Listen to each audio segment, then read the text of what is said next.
Oke, Shalom, selamat malam Bapak Ibu semuanya. Hari ini saya akan sharing satu tema simple, sederhana, maybe sering didengarkan juga ya.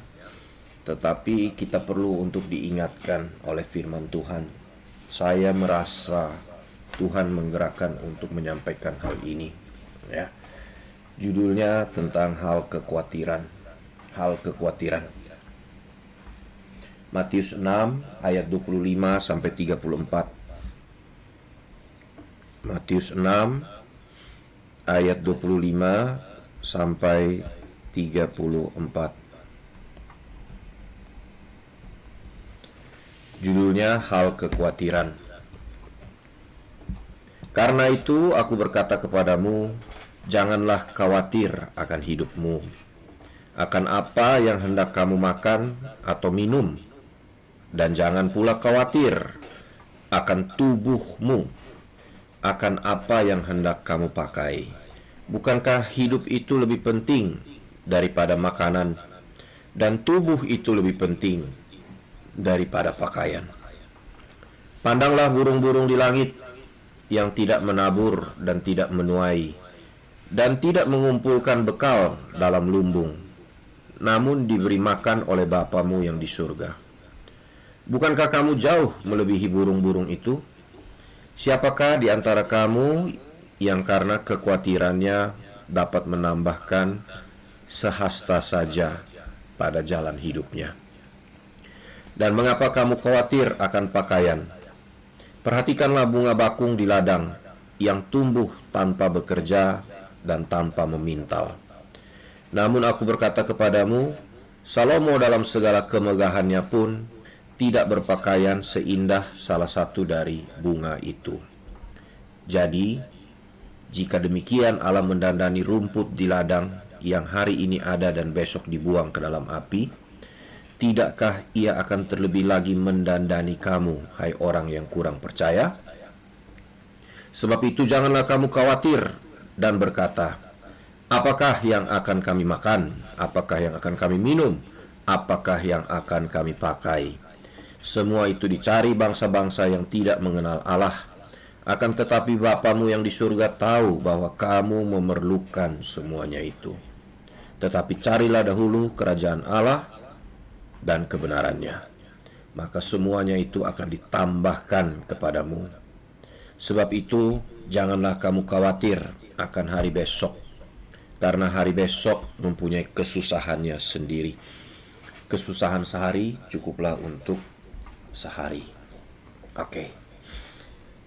Saya tergerak untuk membawakan tema ini karena saya melihat situasi keadaan dunia hari ini yang sebenarnya sedang menunjukkan bahwa kita ini sedang ada di ujungnya kedatangan Tuhan Yesus yang kedua ya. Kalau kita lihat situasi hari ini ya, di mana orang bangsa Israel itu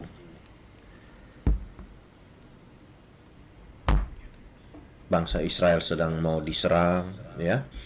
Kemudian ternyata yang muncul untuk mau menggerakkan untuk menyerang Israel itu adalah Turki ya, which is kalau kita belajar pernah ada pelajaran saya bilang kita lihat aja ya, yang dia bilang bahwa antikris itu akan muncul dari Turki pemimpinnya. I don't know benar apa enggak, tetapi ternyata hari ini Turki yang bergerak untuk mengajak orang-orang untuk invasi ya.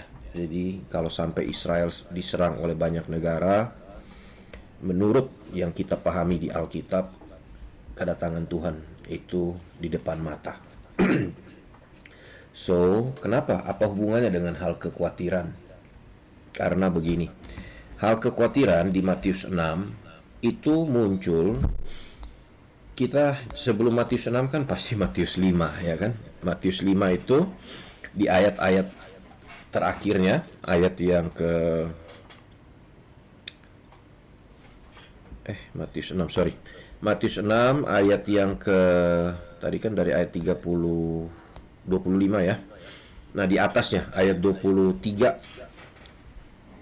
ayat 19. Itu judulnya tentang hal mengumpulkan harta. Ingat, Alkitab ini kan dicatat sebenarnya itu satu kesatuan, ya. Ini baru dipisahin oleh penterjemah kemudian dikasih judul. Tetapi waktu ketemu itu satu kesatuan, tulisannya nyambung semua, ya.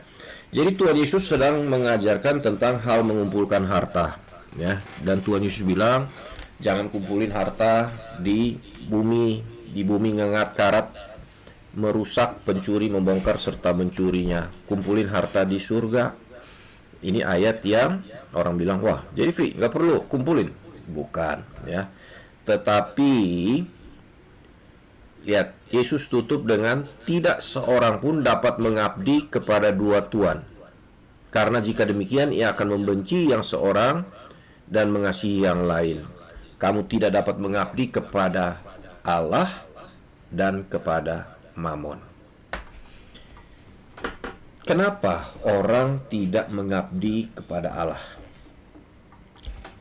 Kenapa orang tidak mengabdi kepada Allah? Jawabannya, tanpa sadar ataupun dengan sadar, orang itu ditarik oleh kekuatan daripada Mamon, ya, sehingga mereka akhirnya tidak menjadi hamba Allah. Mamon ini memang memberi satu kekuatan, ya.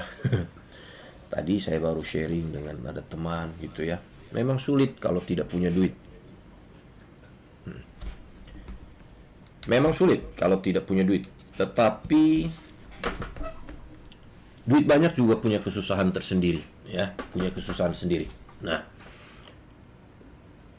Tuhan bilang, kenapa banyak orang tidak mengabdi kepada Tuhan? Karena tanpa sadar dia mengabdi kepada Mamon. Alasannya apa? Salah satu alasan adalah karena kekhawatiran, ya.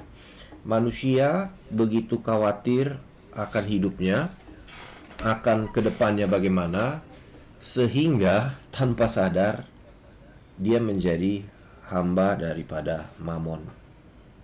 Kalau diselidikin, akarnya kekhawatiran, ya. Takut nanti ke depan bagaimana, nanti nggak cukup, nanti anak nggak bisa sekolah, takut A, takut B, khawatir A, khawatir B. Kemudian akhirnya orang terus nggak merasa cukup, nggak merasa kurang gitu, ya, terus menerus. Kekhawatiran ini adalah sesuatu yang bisa menjadi jebakan, ya, daripada kuasa kegelapan. Kekhawatiran tentu, ayo di sini siapa yang nggak khawatir bisa bisa live gitu, ya. Saya rasa kita semua punya kekhawatiran, ya. Saya sendiri lihat situasi begini pun juga saya terbersit, nanti kira-kira saya masih sempat lihat mantu nggak, ya. Saya punya anak masih kecil atau saya bisa gendong cucu apa enggak, ya, kalau umur saya dikasih panjang gitu, ya. Jangan-jangan keburu Tuhan Yesus sudah datang kedua kali. Ada hal-hal juga yang bikin kita bisa khawatir, ya. Kekhawatiran itu adalah perasaan terancam, ya, oleh suatu hal atau sesuatu yang bisa atau akan terjadi, ya, sehingga akhirnya orang itu tidak tenang hatinya. Nah, Tuhan Yesus mengajarkan bagaimana kita menghadapi kekhawatiran. Tuhan bilang apa? Jangan khawatir akan makan, minum, pakaian. Semua itu dicari bangsa-bangsa yang tidak mengenal Allah. Orang-orang yang tidak kenal firman, tidak kenal Allah, fokus utamanya hanya mencari hal-hal dunia. Tetapi engkau enggak. Bukan berarti kita tidak kejar hal demikian, ya. Tapi itu bukan yang paling utama, ya. Itu bukan yang paling utama. Yang paling utama dalam hidup kita adalah kerajaan Allah. Manusia banyak khawatir akan banyak hal, tetapi dia lupa. Seharusnya yang paling harus kita takutkan atau khawatirkan dalam hidup kita itu bukan mengenai hal-hal yang dunia. Yang dunia bagaimana kita bertanggung jawab.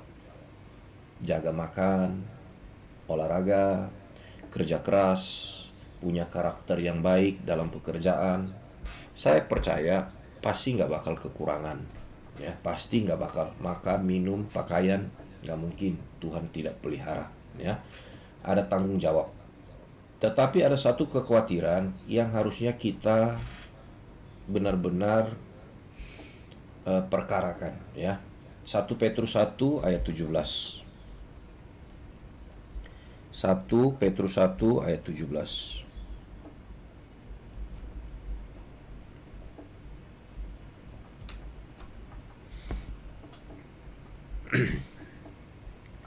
Dan jika kamu menyebutnya Bapa, yaitu Dia yang tanpa memandang muka menghakimi semua orang menurut perbuatannya, maka hendaklah kamu hidup dalam ketakutan selama kamu menumpang di dunia ini. Ayat ini sering saya sampaikan.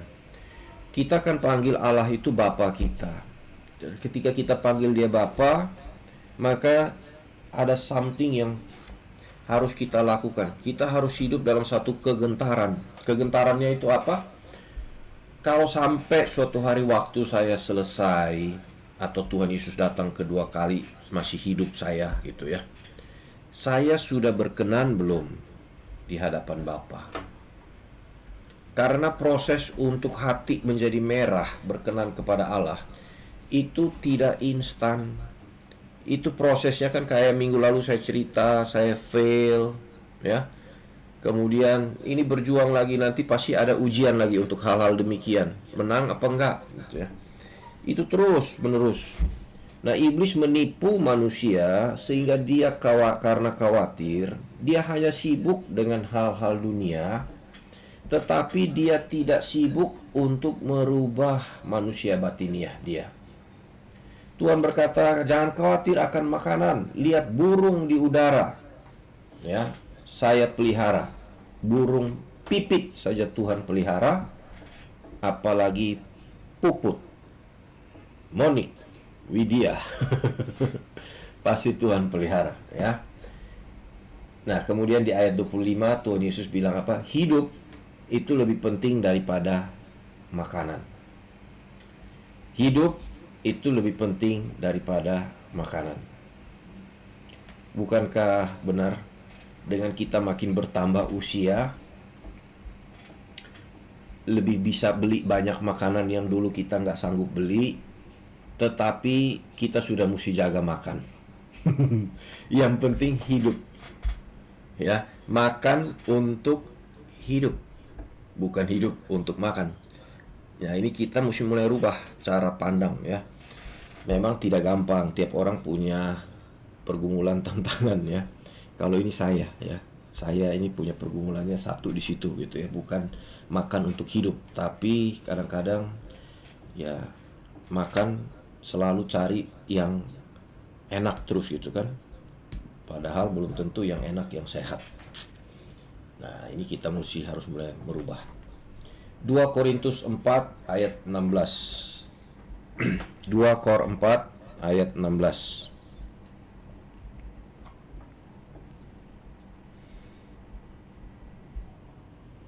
Sebab itu kami tidak tawar hati, tetapi meskipun manusia lahiriah kami semakin merosot, namun manusia batiniah kami dibaharui dari hari ke hari.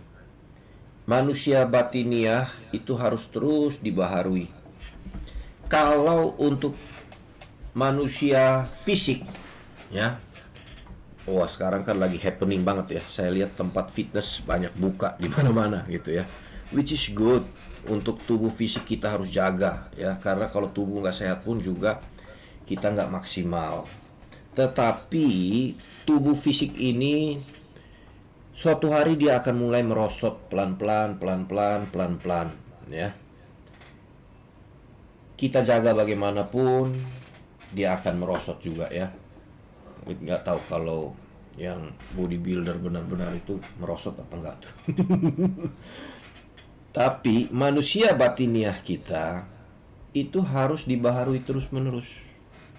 Apakah saya makin berkenan kepada Allah?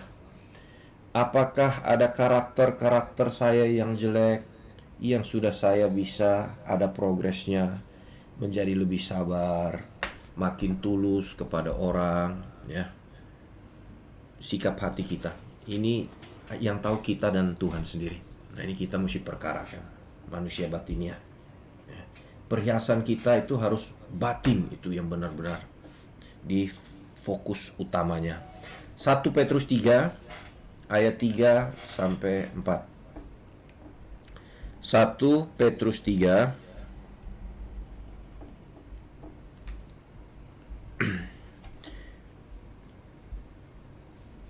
ayat 3 dan 4. Perhiasanmu janganlah secara lahiriah, yaitu dengan mengepang-epang rambut, memakai perhiasan emas, atau dengan mengenakan pakaian yang indah-indah. Bukan berarti nggak boleh kepang, ya. Tetapi perhiasanmu ialah manusia batiniah yang tersembunyi dengan perhiasan yang tidak binasa, yang berasal dari roh yang lemah lembut dan tentram. Itu yang sangat berharga bagi Allah. Perhatikan, yang sangat berharga bagi Allah, manusia batiniah. Tapi manusia lebih sibuk perbaiki luarnya. Ada yang sampai, kalau orang lihat saya, orang bilang, ada orang yang bilang, aduh, rambutnya sudah ini ya, mulai tipis ya, gimana gitu. Saya bilang, tenang, saya sudah menerimanya, nggak perlu tanam rambut atau segala macam. Terimalah, saya sudah berdamai dengan manusia fisik yang semakin merosot. Tetapi yang penting manusia batiniah kita, ya kalau ada duit, ada ini, mau bisa ya silahkan, ya. Tapi itu bukan yang paling utama. Perhiasan batin itu yang paling penting, ya. Jangan seperti orang kaya yang bodoh, ya, di Lukas 12 itu, yang sering dia khawatir, ya. Sudah diberkati Allah, tanahnya makin menghasilkan banyak, itu kan berkat dari Allah. Bukannya dia pikirin, Allah berkatin saya sekian banyak ini, saya pakai juga nggak habis. Saya makan juga mau makan berapa banyak. Saya punya rumah juga mau ditinggalin sekaligus berapa gitu kan, ya. Misalnya contoh. Nah, ini lebihnya banyak. Harusnya dia mulai pikirin untuk kumpulkan harta di surga menjadi berkat. Tetapi si orang kaya di Lukas 12 itu, dia menimbun terus, menimbun. Mungkin karena kekhawatiran, tapi bisa jadi juga karena keserakahan. Jadi manusia bisa menimbun karena khawatir, tapi juga bisa menimbun karena keserakahan, ya. Tuhan bilang, kamu bodoh, malam ini juga diambil daripadamu apa yang sudah engkau kumpulkan, ya. Berapa hari lalu ada keluarga, ya, sepupu saya punya anak cewek umur 26 tahun, cantik, model. Pagi-pagi keluar cari makan, kecelakaan, langsung meninggal. Umur 26 tahun. Cepat. Udah gitu, ya, karena dari sebelah gitu, ya. Jadi langsung dikubur. Kemudian saya lihat, gila, pagi masih ada, sore sudah tidak ada, ya. Begitu cepat. Nah, kita harus perkarakan sungguh-sungguh, ya. Ini semua kan hanya masalah siapa yang duluan, siapa yang masih agak lama gitu, ya. Cuman suatu kita harus perkarakan, sudah berkenan atau belum, ya. Di Lukas 10 ayat 41. Nah, contoh ya, Lukas 10 ayat 41. Ini juga sama, cerita tentang Maria dan Marta. Marta sibuk sekali melayani segala macam. Maria duduk diam mendengarkan pengajaran dari Tuhan Yesus. Kemudian Tuhan menjawab, Marta, Marta, engkau khawatir dan menyusahkan diri dengan banyak perkara. Tapi hanya satu saja yang perlu. Maria telah memilih bagian yang terbaik yang tidak akan diambil daripadanya. Masih ingat apa bagian yang terbaik yang tidak akan diambil daripadanya? Ingat nggak?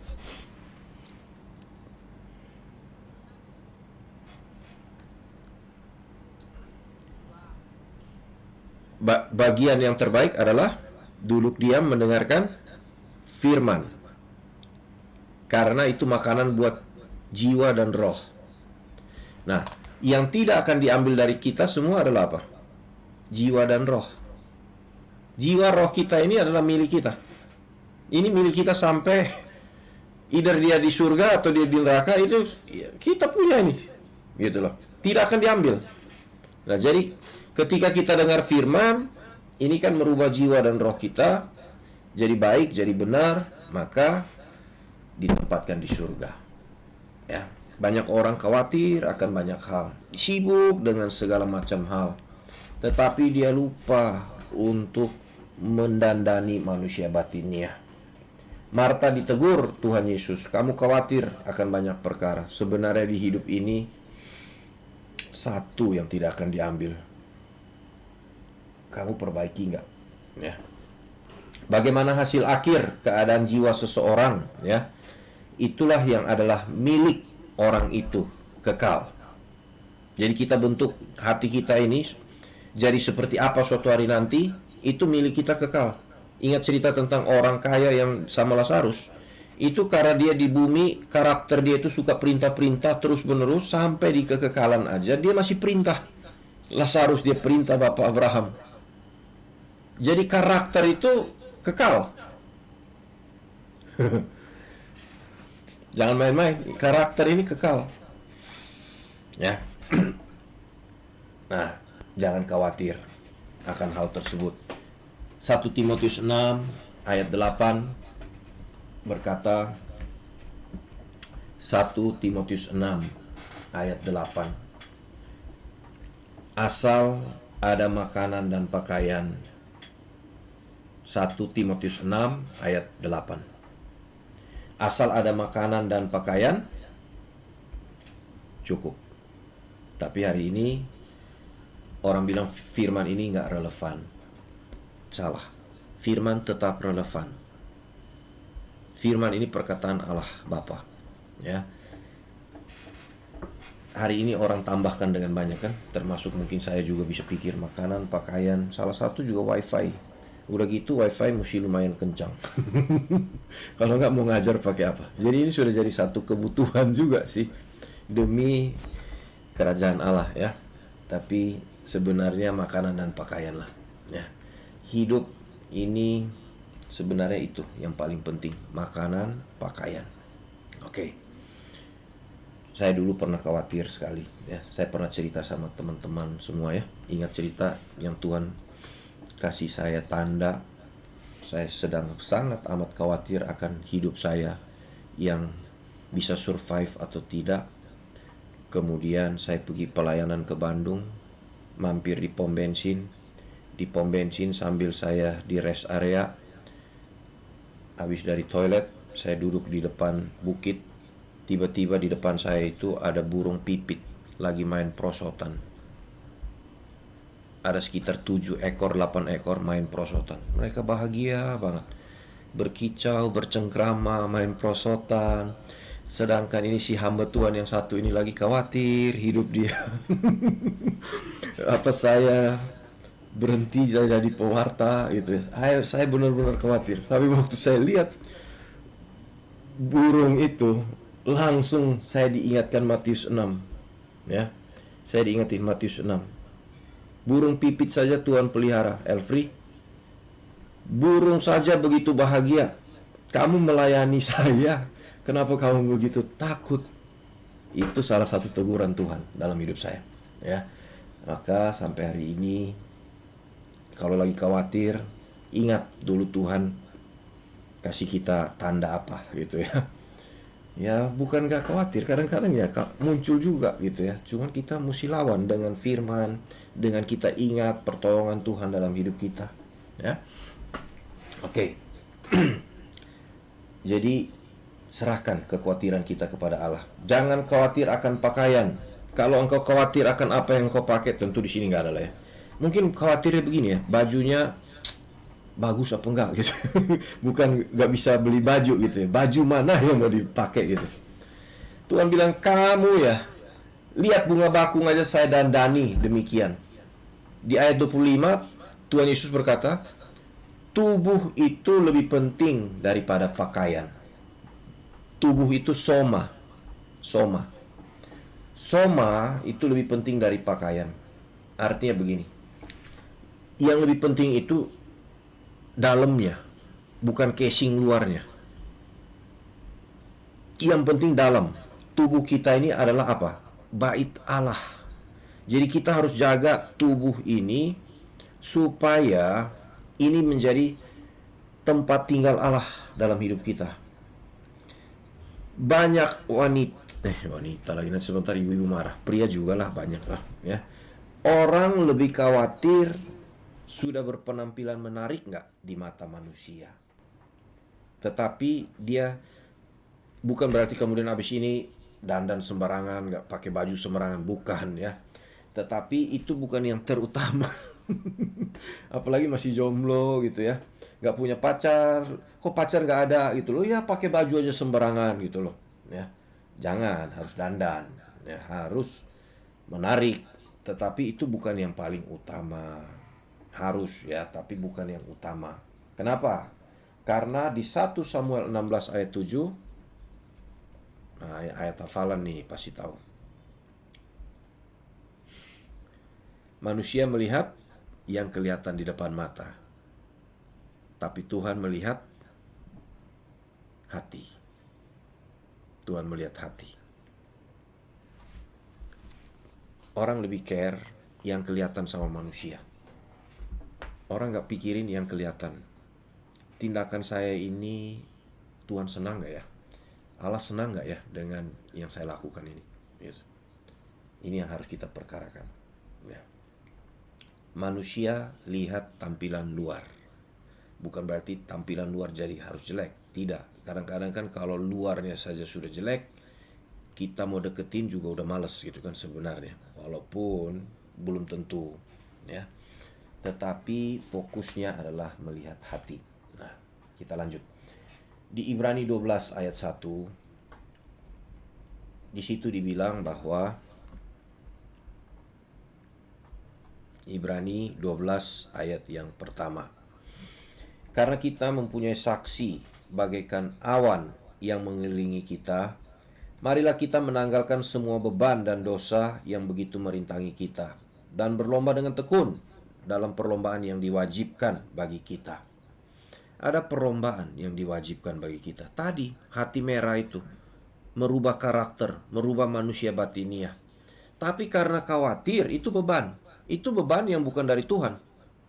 Kalau misalnya saya khawatirnya begini, saya khawatir ini anak PA udah ajarin kok belum sempurna gitu ya. Saya sendiri juga belum sempurna. Itu beban dari Tuhan.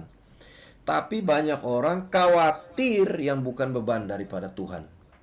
Akhirnya dia tidak pernah ada dalam perlombaan yang diwajibkan. Nah, ini bahaya sekali. Kita lihat satu contoh ya di Perjanjian Lama. Di Bilangan 13. Bilangan 13, saya cerita aja, nanti teman-teman bisa lihat di rumah ya.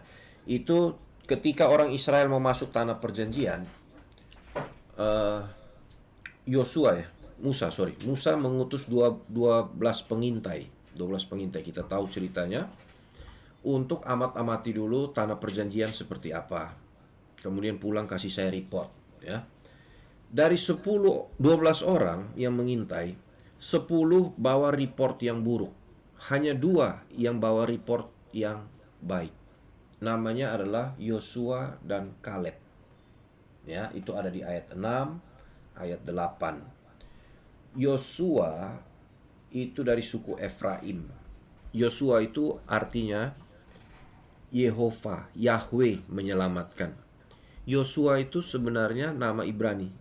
Yesus itu sama, Yosua, Yesus itu artinya Yahweh menyelamatkan. Jadi bukan kebetulan orang ini punya laporan yang baik gitu ya. Tapi yang saya juga kaget, orang kedua itu namanya Kaleb. Nah, yang nama Kaleb minta maaf ya saya. Tapi Kaleb itu artinya a dog. Edok atau menyalak, menggonggong, to attack atau menyerang. Itu artinya. Kayaknya nggak terlalu bagus gitu ya kalau kita lihat ini. Tapi nggak usah ini. Di dalam Tuhan semua bisa jadi baik ya. Meskipun namanya kurang bagus ya. Tetapi saya dapat satu insight. Kaleb itu mau berjuang. Sehingga dia dan Yosua itu yang kasih report yang bagus dan akhirnya mereka berdua yang masuk tanah perjanjian. Ya. Di ayat 17 dan 20 coba kita lihat. Bilangan 13. Ayat 17 sampai 20. Di situ Musa menyuruh mereka mengintai, ya, amat-amatilah bagaimana keadaan negeri itu. Bangsanya kuat atau lemah, mereka sedikit atau banyak, negerinya bagaimana, baik untuk didiami atau enggak ya, tanahnya gimana. Oke, itu disuruh kasih report itu ya. Musa nggak tanya bilang begini, ini bisa kita taklukkan atau enggak. Itu nggak Musa tanya. Musa cuma tanya, lu kasih report tanahnya kayak gimana ya, dan lain-lain. Tetapi di ayat 31 dan 32 kalau kita perhatikan, ini 10 orang bukannya kasih report saja, tapi mereka kasih pendapat pribadi mereka. Mereka bilang, kita nggak dapat maju menyerang bangsa itu karena mereka lebih kuat daripada kita. Juga mereka menyampaikan kepada orang Israel kabar busuk tentang negeri yang diintai mereka dengan berkata, negeri yang telah kami lalui untuk diintai adalah suatu negeri yang memakan penduduknya. Dan semua orang yang kami lihat di sana tinggi-tinggi perawakannya. Terus kami lihat diri kami kayak belalang dibandingkan dengan mereka. Perhatikan, mereka hanya disuruh kasih report, tapi mereka datang dengan kesimpulan. Kalau saya jadi Musa, saya bilang begini, saya nggak minta kamu untuk kasih kesimpulan, kita bisa taklukkan atau enggak. Saya cuma minta kamu kasih saya reportnya. Kalau Allah bilang bisa taklukkan, kita taklukkan. Kamu nggak punya pendapat. Sebagai utusan, kita tidak boleh menyampaikan pendapat kita sendiri. Ya. Nah, ini utusan malah menyampaikan pendapatnya. Cara pandang mereka sangat menentukan. Ya. Ingat Tuhan Yesus bilang apa? Kalau matamu baik, baiklah seluruh tubuhmu. Cara kita melihat hidup kita, cara kita memandang situasi, masalah, berkat dalam hidup kita, itu mempengaruhi hidup seseorang. Ya. Kalau matamu baik, hidupmu baik-baik saja. Bukan mata yang ini, tetapi cara pandang kita, pengertian kita. Nah ini, kan manusia jatuh dalam dosa, pengertiannya rusak. Akhirnya, gara-gara mata-mata ini, 10 mata-mata ini, orang Israel hanya 2 yang orang besarnya itu, Yosua dan Kaleb yang masuk ke tanah perjanjian. Nah, di ayat yang lain, di Bilangan 14 ayat 24, di situ dikasih tahu kenapa Yosua dan Kaleb bisa masuk tanah perjanjian. Dibilang bahwa mereka memiliki jiwa yang lain. Jiwa yang lain. He had another spirit. Jiwa yang lain ini bukan berarti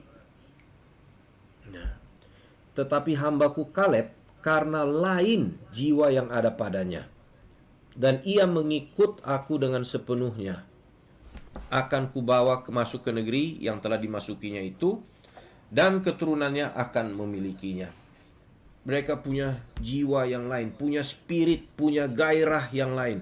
Gairah daripada Allah, gairah dari surgawi, bukan gairah duniawi. Nah, hari ini kita mesti perhatikan, kalau bukan semua orang yang ke gereja itu punya spirit atau gairah surgawi, gairahnya Allah Bapa. Gairahnya bisa duniawi. Kalau yang khotbah kayak saya ini, orangnya materialistis, orangnya duniawi. Kalau Bapak Ibu ikut saya terus-menerus, Bapak Ibu juga tahun ketemu tahun tetap tidak akan punya gairah surgawi. Tapi kalau saya punya spiritnya gairah surgawi, punya roh untuk mau mempersiapkan hidup untuk nanti di kekekalan. Kalau Bapak Ibu, siapa yang kita ikuti, itu perhatikan, akan mempengaruhi, ya. Itu yang beratnya di situ. Yang berat jadi pembawa firman itu memang awal-awal itu bikin pengajaran susah. Tetapi yang lama-lama bukan bikin pengajaran. Tetapi yang lebih sulit itu jadi contoh teladan, ya. Spiritnya apa? Banyak orang ke gereja tapi spiritnya spirit duniawi. Karena di gereja atau di pendalaman Alkitab pun bisa juga mengajarkan, ya, kamu ikut Tuhan ya, nanti pasti Tuhan jadikan kaya. Kamu akan diangkat jadi kepala dan bukan ekor. Itu semua di perjanjian lama. Maksudnya kepala bukan ekor itu bukan jadi bos. Kalau semua jadi bos, siapa mau jadi bawahannya? Kepala bukan ekor itu kamu akan memberi impact. Kamu akan menjadi trendsetter, bukan menjadi follower. Kamu akan menjadi saksi, itu maksudnya. Kalau di perjanjian lama, Allah memberkati orang Israel secara fisik. Karena bangsa ini harus dijadikan besar, supaya nanti bisa lahir Yesus dari bangsa ini. Dia nggak boleh hilang. Begitu. Tapi di perjanjian baru, coba pikirkan baik-baik. Kenapa itu rasul-rasul hidupnya pas-pasan, ya? Di zaman awal-awal banyak orang susah juga, tapi kayak nggak ditolong Tuhan. Tapi mereka jadi sempurna. Jadi nggak mesti hal demikian. Ini teologi kemakmuran ini memang merusak kekristenan, ya, merusak salah satunya. Oke, itu yang di 2 Korintus 11 ayat 4. Paulus berkata, aku tuh takut, khawatir, karena kamu itu sabar ketika ada orang datang mengkhotbahkan Injil yang lain, Yesus yang lain, roh yang lain, spirit yang lain. Kok kamu sabar gitu loh? Kalau saya khotbahin Yesus yang lain, Injil yang lain, gairahnya bukan gairah surgawi, teman-teman jangan sabar sama saya. Cari guru yang benar, ya. Cari guru yang benar. Hidup ini sekali. Kita pertaruhkan ini, kalau salah pilih ya udah. That's it, ya. Roh yang lain, ya. Garis bawahi roh yang lain, ya. Nah, kita harus terus menjadi Yosua dan Kaleb. Itu mereka percaya kepada janji Allah bahwa bisa menaklukkan tanah Kanaan. Mereka nggak fokus kepada fakta, ya. Kalau kita lihat fakta hari ini, kita akan khawatir. Kalau kita lihat kenyataan hidup hari ini, orang akan takut, orang akan tidak punya pengharapan. Tapi engkau mau fokus kepada fakta atau fokus kepada janji-janji Allah, ya. Mereka memang benar, ada satu slogan yang bagus, ya. Kalau kita ada dalam masalah atau apa, kadang bisa cepat lewat, kadang juga lama, tapi kita harus kuat di dalam Tuhan. Bisa dilewati lah, ya, bisa dilewati. Kita bisa lewati bersama Tuhan, ya, bersama Bapa. Nah, Yosua dan Kaleb punya spirit yang lain. Kalau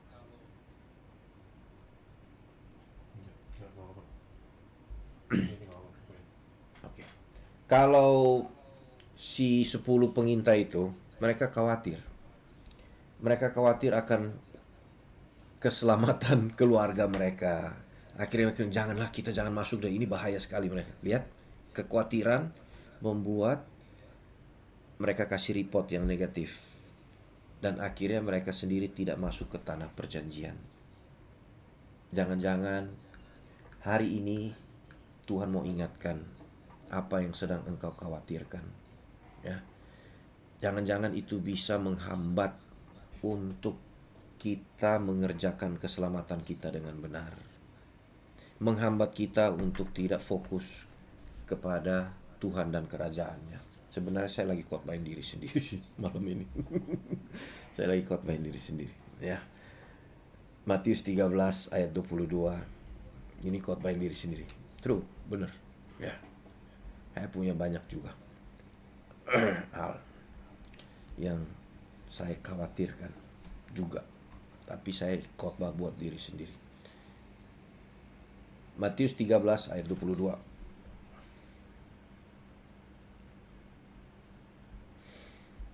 Oh ya, ini tentang benih ya. Benih yang ditabur di semak duri ialah orang yang mendengar firman itu, garis bawahi. Apa yang membuat firman tidak berbuah dalam hidup seseorang? Apa yang membuat orang bertahun-tahun ikut PA, ikut ke gereja, tetapi hidup dia tidak jadi berkat? Dia tidak jadi berkat bagi kerajaan Allah. Karena kebanyakan ini benih yang jenis ketiga nih. Sudah sempat tumbuh, tetapi kekhawatiran dunia, perhatikan, kekhawatiran dunia.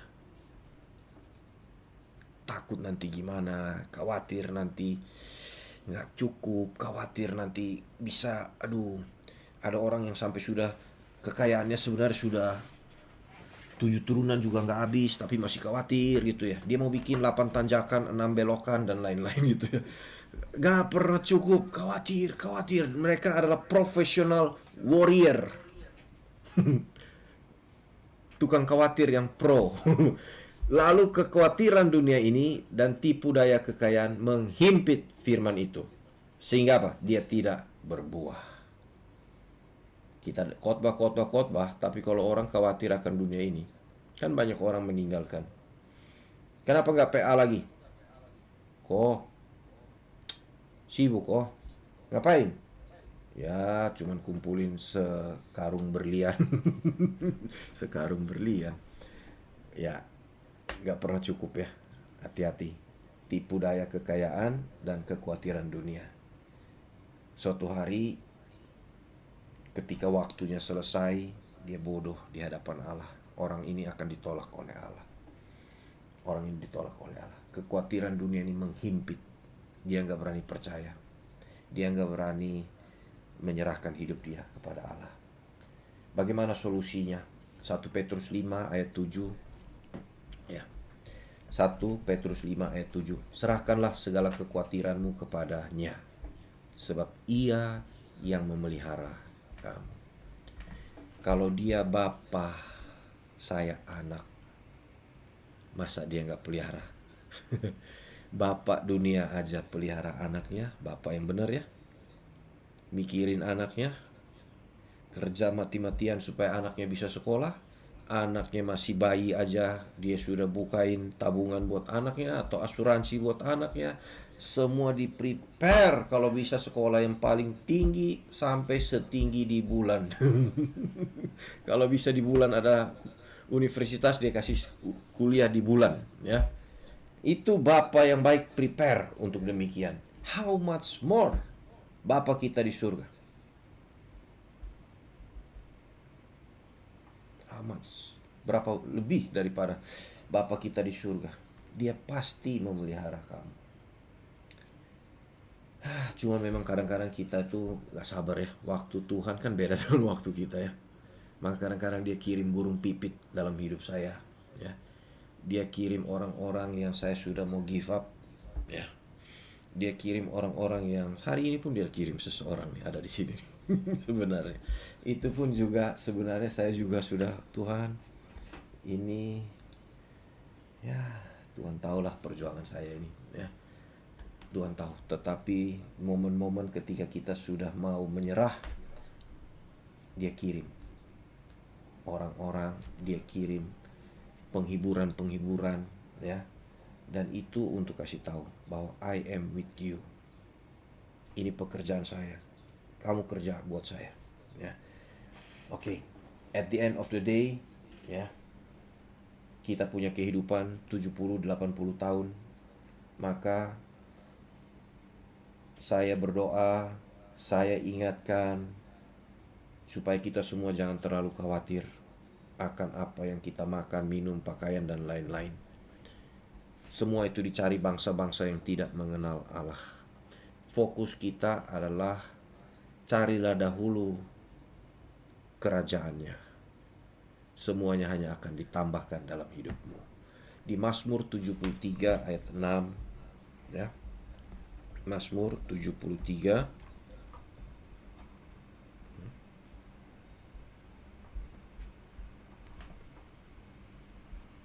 Dibilang apa? Ini orang-orang jahat, ya. Mereka berkalungkan kecongkakan dan berpakaian kekerasan. Ayat 20.